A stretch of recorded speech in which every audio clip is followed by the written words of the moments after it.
Hello बच्चों, good morning. आज हम समुद्र किस तरह से कार्य करता है उसके बारे में जानेंगे।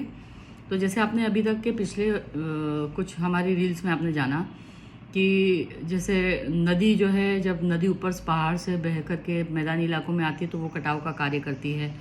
हवा जब चलती है, पवन जब चलती है तो वो भी उसका जो कटाव का कार्य है वो भी बहुत तेज़ होता है। वो भी अनेक प्रकार की जो आकृतियां हैं वो बनाती है। नदी भी अनेक प्रकार की आकृतियां बनाती है। उसी तरह से अगर हम समुद्र की बात करें तो समुद्र भी विभिन्न प्रकार की आकृतियां बनाता है। और जैसे आपने देखा होगा, लहरों के टकराने से किनारे तैयार होते हैं, या समुद्र में कई बार आपने देखा होगा कि जो चट्टानें हैं, चट्टानों में गुफाओं का रूप बन गया है, या कई जगह पे खड़ी एक चट्टान है।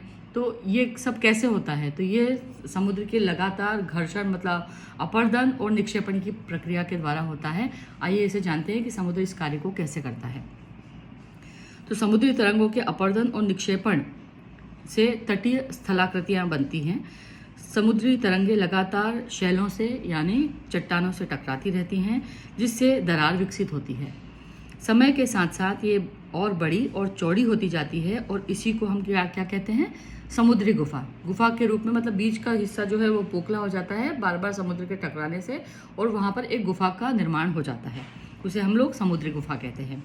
इन गुफाओं के बड़े हो जाने पर इनमें केवल छत ही बचती है, और इसी को हम तटीय मेहराब कहते हैं। मतलब पत्थर का जो आकार है, शिला का जो आकार है या शैल का जो आकार है, वो इस तरीके से जो दरवाजे नुमा हो जाता है, और बीच में से उसमें आने जाने के लिए या आर पार पानी जो है आराम से टकरा करके आर पार निकल जाता है।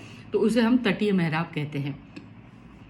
लगातार अपर्दन से ये कई बार जो है वो छत को भी तोड़ देता है। मतलब पहले गुफा बनती है और गुफा के बाद में ऊपर की छत जो है उसको भी वो तोड़ देता है, और केवल दीवारें बचती हैं उसके बाद में।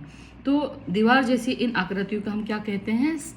स्टेक कहते हैं। समुद्री जल के ऊपर लगातार उर्वार्ध उठे हुए ऊंचे शैल तटों को हम समुद्र भृंग कहते हैं। और समुद्री तरंगों के किनारे पर अवसाद जमा होने पर ये समुद्र जो है वो पुलीन का निर्माण भी करते हैं। अब पुलीन किसे कहा जाता है?